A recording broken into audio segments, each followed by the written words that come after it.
Ungempa hela yangu. Uliponitumia. Yaani wewe unataka usiku mzima unijirue. Kama sasa hapo napika asubuhi unajua na wewe mtoto anakuondoka bila kulipa hela yangu. Tulikubaliana shilingi ngapi? Achana mimi bila story bwana. Tulikubaliana shilingi ngapi? Hata kama ipo. Wewe. Wewe dadangu unajiuza. Kinakuhusu nini? Nijiuze ama nisijiuze haikuhusu, ni maisha yangu, ni mwili wangu. Sijui naelewa wewe kinakuuma kitu gani? Naomba hela yangu sasa hivi. Naomba hela yangu. Mama nishanimalizia hela yangu sasa. Uliza mtu mzima bala langu unalijua. Sijawahi kukopeshwa. Sijawahi kukopa. Hela yangu utailipa. Ipo changu.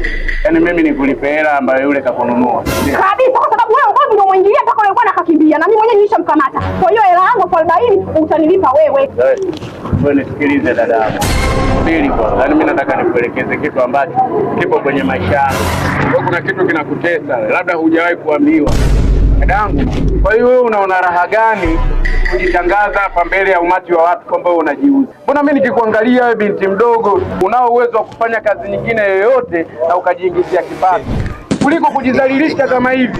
Wewe mwanao akija akisikia kwamba mamangu mimi anajiuza, wewe unamtengeneza vipi wewe mwanao wewe? Kwa nini usitulie ndugu yangu? Sasa wewe unazungumzia kuhusu kipato. Kwani umesikia mimi nikienda kufanya kwa kipato sipati? Nimekuja kukomba hela kodi wewe.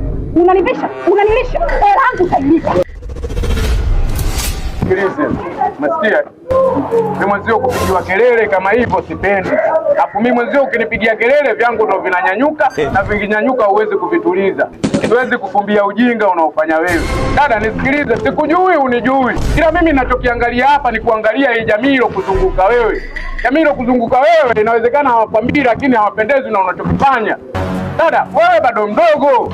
Hapo nyie ndio mnafanya mabinti wanaozaliwa sasa hivi wanashindwa hata kufanya kazi kwa sababu wanaelewa kuna neno kudanga, wanaelewa kuna neno kujiuza. Wewe unijui maisha yangu, unijui. Nikitaka kwani namdangia babako mzazi, nadanga na babako mzazi nakwambia kinachokuuma wewe kitu gani? Au unanitaka?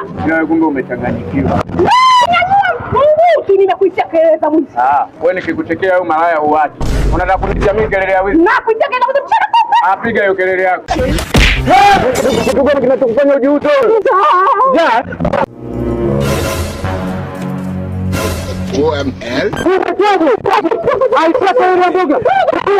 Unaweza kujabisa wewe? Unaweza kuitia kelele ya mboga? Wewe. Nataka hizo mboga ziishe sasa hivi. Asana wako zisiishe hizo. Na kila nikikuona nikuone na beseni la mboga.